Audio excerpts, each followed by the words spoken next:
Some places don't want attention, not because they are abandoned, but because they are aware. They watch in ways you can't feel at first. Subtle and patient, like a shadow stretching just beyond the corner of your eye. Tonight's story is about one of those places, and about the mistake of noticing it at the wrong time. The road beside the old graveyard had always been ignored. Cracked pavement, rusted gates, and crooked signs made it easy to look past. During the day, it seemed ordinary, almost bordering like a part of the city you never thought about. But night falls differently there. Colder, heavier, as if the world itself hesitates to cross the threshold. Even stray animals avoided it. Dogs would stop and growl without cause. Birds would fall silent, and the wind seemed to curl around the gravestones instead of passing freely. People in the neighborhood whispered about an old man who appeared there sometimes. Not always, and never when more than one person was around. He didn't move toward anyone. He didn't call out. He just stood near the graves, a figure wrapped in white, waiting, and when someone noticed him, that was already too late. That night, David left the card game at 2:40 a.m.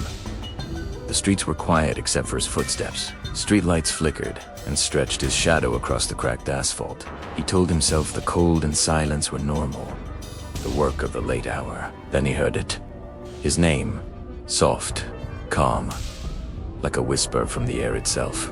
He froze, heart thudding, as his eyes scanned the edge of the graveyard. There, standing perfectly still, was the old man.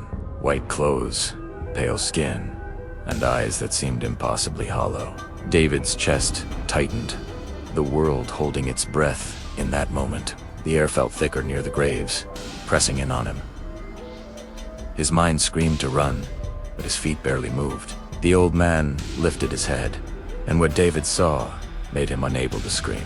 The eyes, missing from the face, dripped slowly with a dark red that seemed patient, deliberate. David ran, stumbling over uneven stones, tripping over weeds and broken tombstones. He didn't dare look back, even though the sound of his own breath echoed unnaturally. When he reached the main street, the world seemed to exhale, letting him leave the graveyard's edge. Yet the memory lingered, settling into every nerve like a warning. When he told us the story, we laughed. We said it was stress, the mind playing tricks in the dark. We said shadows and silence made ordinary things frightening. But fear doesn't invent details, it remembers them. And once something has been seen, it no longer requires belief. Weeks later, we were dropping a friend off at the train station. The platform was nearly empty, and the silence of the night felt stretched too thin. Just before the train arrived, he whispered, "They say the old man appears when someone is about to leave." We laughed, louder than we should have, thinking it was just a story to scare late-night travelers. That night, at exactly the time David had warned us of before, we saw him. Same road, same posture, same pale white clothes. His presence made the air heavier, like it weighed down the very space around us. And when he smiled, it wasn't friendly, something about it made our stomachs tighten. His eyes bled slowly, patiently, as if he had all the time in the world. No panic, no rush, just waiting. And begged, "Usa." Something followed, not footsteps, not a voice. Breathing, slow and deliberate, close enough to feel but never see. We returned another night with a few people from the neighborhood, daring each other to explore. The road was clean. Too clean. No evidence of the old man. No footprints. No blood. No signs of anything at all. Only the air remained, heavy and satisfied. Some say he is a jinn. Others claim he is a guardian of the dead. Some believe he appears to anyone who laughs at fear or ignores stories meant to warn. He leaves not because he has finished, but because being remembered is enough. Once seen, the road never forgets. Years have passed. We have not seen him again. But the road still feels alive. Sometimes, when the night is quiet, people swear they hear their names called softly, patiently. And when that happens, the memory stretches, waiting, like the graveyard itself is watching. The next night, we couldn't resist returning. Drawn by curiosity we hated to admit. The road was empty, bathed in the dull glow of flickering streetlights, the kind that makes shadows stretch like fingers across the pavement. Every step toward the graveyard made our hearts pound louder than usual. as if the world itself was warning us to stop. The air felt thick, almost sticky, holding the silence tightly between the stones and weeds. We didn't speak at first. Words seemed unnecessary, even dangerous, as if breaking the quiet might alert something waiting. Then we saw him, the old man, standing exactly where David had seen him, motionless, his white clothes blending almost unnaturally into the fog that had begun creeping along the ground. His eyes were hollow, empty, yet impossibly present, staring at us in a way that made our skin crawl. It wasn't fast, and it wasn't loud, but we could feel it. Time seemed to slow around him. The breathing behind us returned, steady and calm.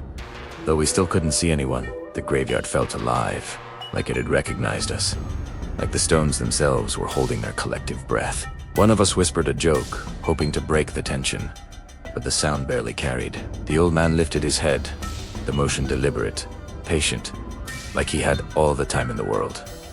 And then he smiled. It wasn't human. It wasn't meant to be comforting. It stretched in a way that made our stomachs knot. As we froze, a sudden gust of wind rustled the leaves of the graves, carrying a scent of something old, iron-like, and damp. It wasn't unpleasant, but it wasn't the safe aether. And then, slowly, one of the eyes began to glisten as if it were alive again. Not moving quickly, not violently, just waiting. Patient, perfect, in its horrific stillness. We realized something terrible. The old man was never hunting us. He wasn't chasing, screaming, or demanding. He was cataloging, watching, waiting for us to understand that noticing him meant we had already been seen. And on seeing the road never forgets. For the first time, one of us tried to speak. The words died in the throat, heavy and stuck. Our voices felt weak in comparison to the presence around us. The old man tilted his head, and it felt like an accusation. Tene, turn it slowly, moving along the gravestones without a single sound, as if inviting us to follow. We didn't follow. We ran, stumbling over roots and broken stones, heart pounding with every step. When we reached the main road, the fog cleared just enough to see the city lights. For a moment, relief washed over us, but the road still felt alive, as if it remembered our faces, our fear, the names we whispered under our breath. Later, when we tried to tell others, they laughed. They said it was the mind playing tricks in the dark. They said the road was empty, the air quiet, the shadows ordinary. But the air remembers, the road remembers, and we had been seen. Even now, when the night grows silent, we can feel it waiting, patient, calling names softly into the darkness. Weeks passed, but the memory of that road didn't fade. Every time we walked past the graveyard, even in daylight, a part of us expected to see him. That sense of being watched clung to us like a shadow, subtle but constant. And every night, when the city grew quiet, we could feel our hearts react as if the old man's presence was still near, waiting. One evening, we dared to return, but this time we weren't alone. Each of us carried flashlights and whispered about nothing in particular, hoping courage might keep the fear at bay. The road looked ordinary, yet the air felt heavier than usual. Our breaths hung in front of us like fog, moving too slowly, almost deliberately. Then we noticed something we hadn't before. The gravestones seemed rearranged, as if they were leaning toward the center of the road, guiding our steps without us realizing it.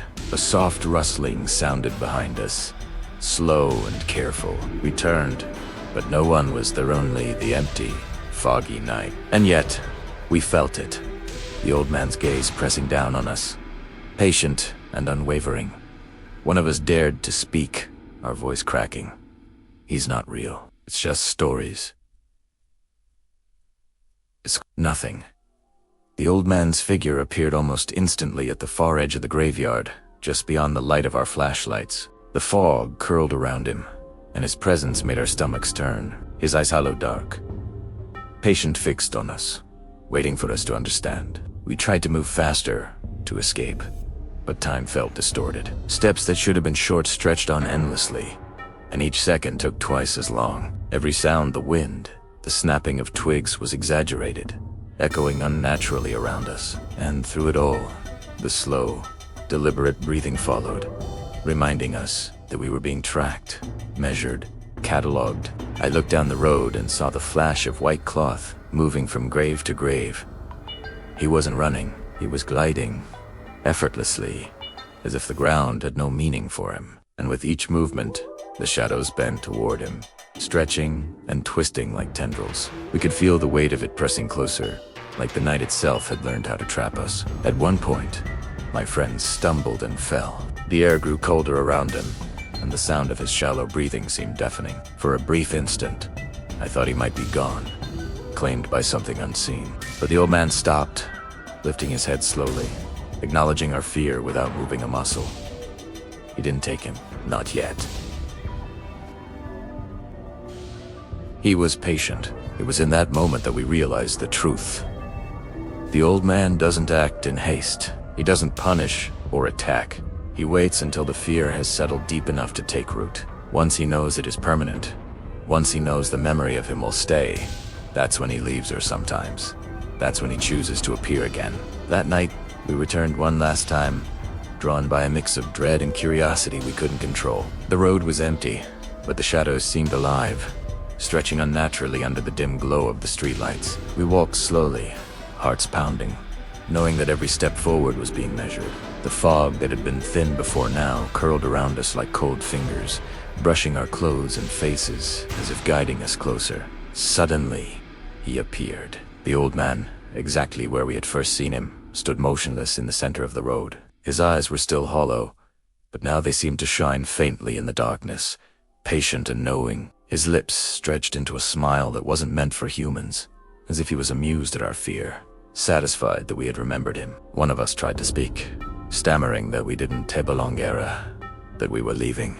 The old man lifted a hand slowly, deliberately, and the air seemed to tighten around us. We realized he wasn't interested in words or pleas. He was interested in recognition. He waited until fear had settled in us completely, until the memory of him had rooted itself deep. The road seemed to change, stretching beyond what was physically possible, leading us deeper into the graveyard. The gravestones leaned closer, forming dark corridors, and every sound we made echoed like we were in a vast, empty chamber. Our breathing came fast, harsh, but we knew it didn't matter. He had already seen us, already known our fear. Then the most unsettling thing happened. One of our friends froze, staring at nothing in particular, pale and trembling. The old man's gaze had caught something in him, and the slow dripping of his eyes seemed almost like a countdown. We could feel the presence behind Yusta breathing, the quiet, patience drawing nearer. Even though no one was there, we ran. Not down the road, but between the gravestones, the cold fog swirling at our ankles. Every step we took felt endless, like the night had expanded to trap us. The old man glided effortlessly behind us, silent, patient, waiting for the moment fear became memory. And then, just before we reached safety, we heard it. A soft, calm voice whispering each of our names. We stumbled into the street, gasping for air. The city lights finally welcoming us back to normal time. The old man didn't follow, but we knew he would remember us, that the road would remember.